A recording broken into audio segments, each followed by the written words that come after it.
जीवन में जब भी तुम्हारी मनोकामना पूरी न हो, जब तुम्हें लगे कि जो तुमने मांगा वो शिव ने क्यों नहीं दिया, तो ठहर कर सोचो, क्या तुम खुद अपने भविष्य को देख पाते हो? महादेव कहते हैं, वत्स, मैंने तुम्हारे हर आशीर्वाद और हर कठिनाई तुम्हारे कल्याण के लिए रची है। तुम्हारी आज की खुशी मुझे भी प्यारी है, लेकिन तुम्हारे कल की भलाई उससे भी ज्यादा।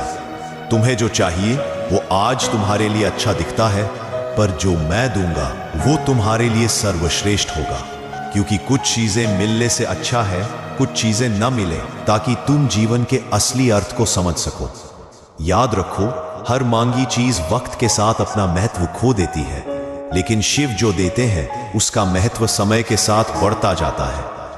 इसलिए जब भी तुम्हारी प्रार्थना का जवाब ना आए तो शिव पर भरोसा रखो, क्योंकि जो शिव की इच्छा है वही तुम्हारे लिए परम कल्याणकारी।